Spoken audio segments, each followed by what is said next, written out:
हाय बेटा, डॉक्टर सिद्धांत हियर। हर बार की तरह इस बार भी हेरिडिटी का एक सवाल लेकर आया हूँ। तो आओ सबसे पहले सवाल देखते हैं। सवाल में कह रहा है कि ब्लैक फर डोमिनेंट और ब्राउन फर रेसेसिव कैरेक्टर है। ब्लैक फर के लिए एलील कैपिटल बी और ब्राउन फर के लिए एलील स्मॉल बी हैं। सवाल में हमें 3 कंडीशंस दी गई हैं और तीनों में ही वो ऑफस्प्रिंग्स के फिनोटाइप और जीनोटाइप के बारे में जानना चाहता है।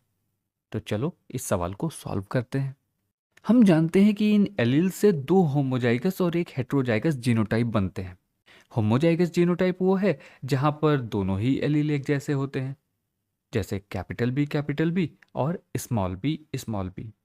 यहाँ कैपिटल बी होमोजाइगस ब्लैक और स्मॉल बी होमोजाइगस ब्राउन होगा। इसी तरह हेट्रोजाइगस जीनोटाइप हुआ है जहां दोनों ही एलील अलग अलग हों, जैसे कैपिटल बी स्मॉल बी। ये हेट्रोजाइगस ब्लैक होगा। जो इतनी बात समझ आ गई तो ये सवाल बड़ी आसानी से सॉल्व हो जाएगा। अब हम आ गए हैं अपनी पहली कंडीशन पर, जहां पर कहा गया है कि दोनों ही पेरेंट के फर हेट्रोजाइगस ब्लैक हैं। हम जानते हैं कि हेट्रोजाइगस ब्लैक फर के लिए जीनोटाइप है कैपिटल बी स्मॉल बी। तो चलो इनके गैमीट बनाते हैं। फादर के गैमीट बनेंगे कैपिटल बी और स्मॉल बी। इसी तरह मदर के गैमीट बनेंगे कैपिटल बी और स्मॉल बी।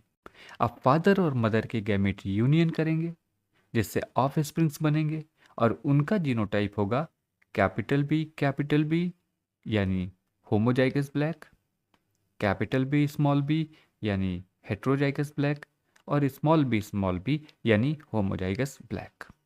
चूंकि यहाँ 4 में से 3 ऑफ स्प्रिंग्स के पास कम से कम एक डोमिनेंट एलील कैपिटल बी मौजूद है, इस कारण इनका फिनोटाइप होगा ब्लैक। जबकि स्मॉल बी के केस में फिनोटाइप होगा ब्राउन, क्योंकि यहाँ दोनों ही रेसेसिव एलील हैं। तो इस तरह से आंसर हुआ 75% ब्लैक और 25% ब्राउन।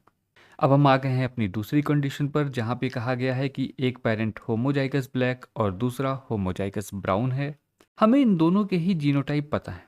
होमोजाइगस ब्लैक के लिए जीनोटाइप होगा कैपिटल बी और होमोजाइगस ब्राउन के लिए जीनोटाइप होगा स्मॉल बी। अब फादर के गैमीट बनेंगे कैपिटल बी और कैपिटल बी। इसी तरह मदर के गैमीट बनेंगे स्मॉल बी और स्मॉल बी। इन गैमीट के यूनियन से जो ऑफस्प्रिंग्स बनेंगे उन सभी का जीनोटाइप होगा कैपिटल बी स्मॉल बी, यानी ये सभी हेट्रोजाइगस ब्लैक होंगे। डोमिनेंट एलील बी की प्रेजेंस के कारण इन सभी का फिनोटाइप ब्लैक होगा।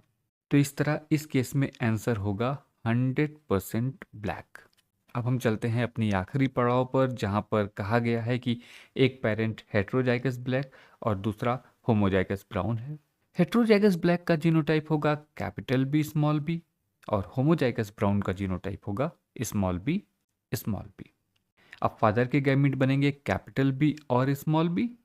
इसी तरह मदर के गैमीट बनेंगे स्मॉल बी और स्मॉल बी।